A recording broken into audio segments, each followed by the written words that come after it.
Oke, cara melihat atau membaca PE Bank, membaca candlestick ya atau harga saham. Yang pertama itu buka aplikasi sekuritasnya. Yang saya gunakan itu sekuritas Mira Aset Sekuritas Teneo. Terus kemudian di stock price, kemudian ketik saham Antam Aneka Tambang TPK. Kemudian pertama itu kita baca dulu harga saham itu naik atau turun, uptrend atau downtrend. Itu yang pertama. Kemudian cara membacanya seperti apa? Pertama ya, dari sini sampai ke sini ini ya, pada tanggal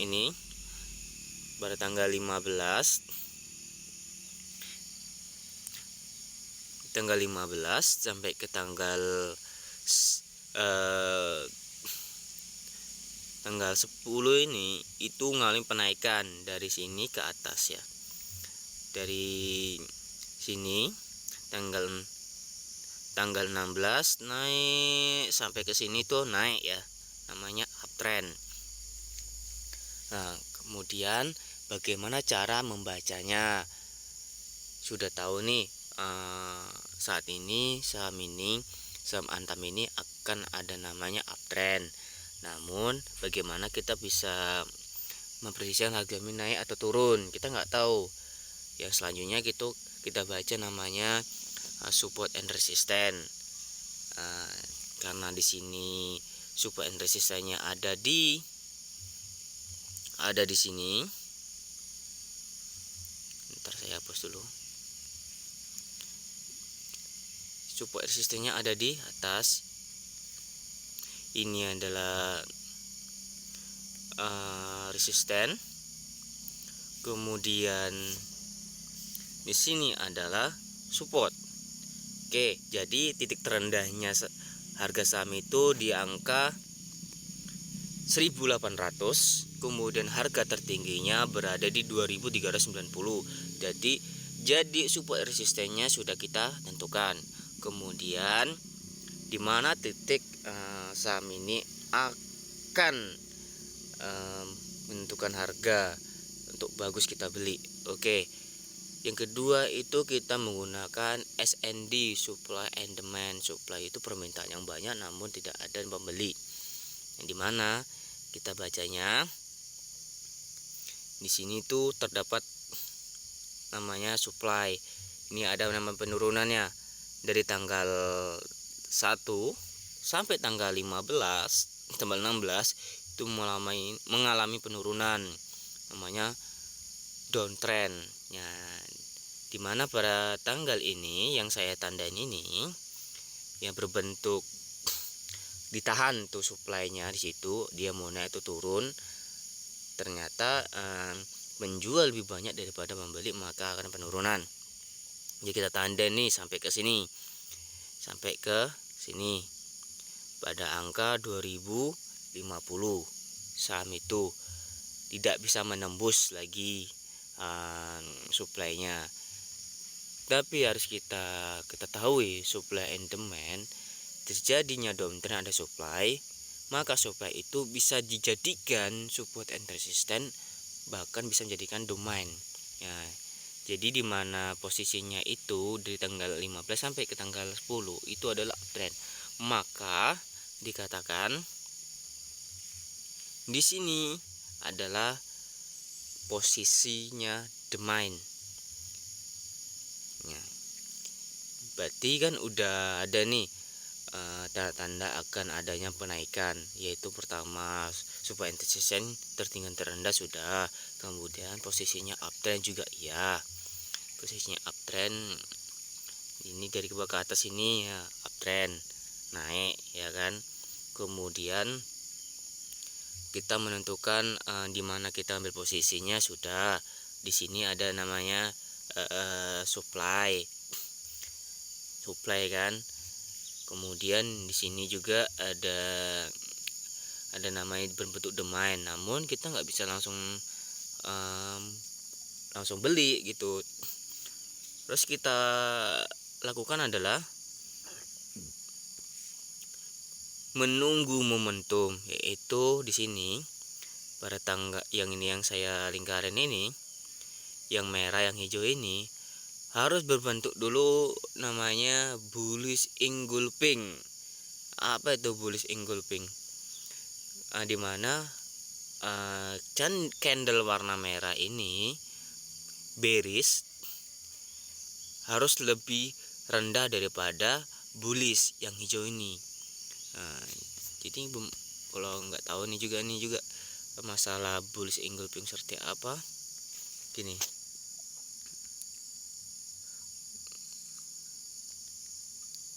Bullish engulfing. Ya, bullish engulfing itu seperti ini. Nah, ini dia. Jadi warna merah itu pendek, warna hijau itu harus lebih tinggi, namanya bullish engulfing. Namun tadi kan candlenya itu enggak enggak dua gitu, atau lebih dari dua. Jadi kan ini merah, hijau ada 3. Jadi bisa dikatakan itu bullish engulfing itu harus minimal 1 atau maksimal 3, atau namanya dominan break. Dominan break itu apa gitu loh. Nah, cari dulu.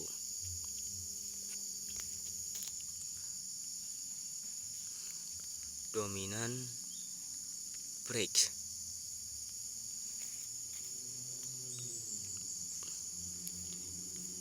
Dominan break seperti ini. Nah, jadi candlenya itu merah 1, kemudian candlenya biru itu 3, atau hijau 3. Jadi namanya dominan break. Maka bisa kita prediksikan harga saham Antam ini bakal akan naik. Nah, naiknya sampai kemana? Ya, naiknya sampai kemana?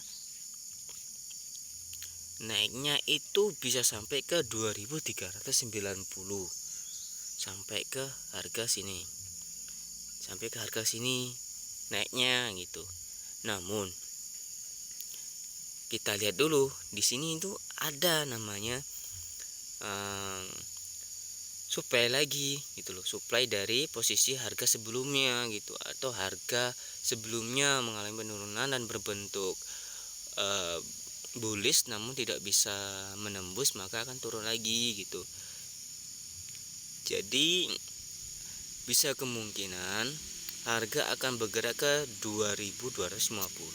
Jika menembus lagi maka sampai 2390 gitu. Kira-kira paham gak? Ya mungkin penjelasannya pakai handphone tuh sangat kurang ya, ibaratnya gini, kurang detail gitu loh, karena untuk menganalisa teknikal dengan candlestick itu menggunakan handphone itu sangat terbatas. Tapi kalau orang yang sudah mahir dengan melihat seperti ini, sudah tahu harga saham ini akan naik atau akan turun gitu loh. Lebih baik menganalisa saham atau forex itu menggunakan visi gitu, karena layarnya lebar, kemudian alat-alatnya juga lengkap. Tapi kok dari handphone ini kan cuma alatnya seperti ini aja gitu loh, indikatornya seperti aja, kurang gitu. Jadi kalau bisa ya belajar saham itu lihatlah di YouTube bagaimana cara membaca pergerakan saham, bagaimana cara membaca supply and demand, bagaimana caranya membaca supply and resisten. Jadi kurang lebih cara membaca candlestick saham seperti ini. Oke, semoga bisa ya. Kasih contoh aja nih, dikit aja kan. Membaca saham itu nggak segampang yang kita kira, asal beli asal jual itu aja enggak. Kalau kita investor, pasti yang kita analisa adalah saham apa yang kita beli pertama. Yang kedua, keuangannya, fundamentalnya. Uang itu mau kemanakan sama perusahaan. Misalnya kita uang punya 100 juta, kita investasikan ke saham Antam. Nah, uang kita itu diapain sama Antam ini? Atau bayar hutang kah? Atau untuk membeli operasional baru atau kebutuhan operasional gitu. Jadi kita harus tahu. Yang ketiga yaitu harganya, apakah harga saham ini ada mengalami downtrend atau uptrend. Jika uptrend maka kita harus beli. Jika adanya downtrend kita nunggu momentum di mana adanya tanda-tanda pullback atau bullish engulfing. Seperti ini pada tanggal 16 sama tanggal 17 itu berbentuk pola bullish engulfing, maka saham ini akan ada penaikan. Nah, itu udah ada tanda namanya pullback, maka sama akan naik lagi. Jadi belajar saham itu harus paham betul-betul ya, harus benar-benar belajar, jangan asal aja, karena dalam bisnis keuangan itu risikonya sangat besar. Jika tidak bisa manajemen keuangan kita, maka kita hancur. Jika kita bisa manajemen keuangan, maka ya pasti cuan gitu. Semoga bermanfaat.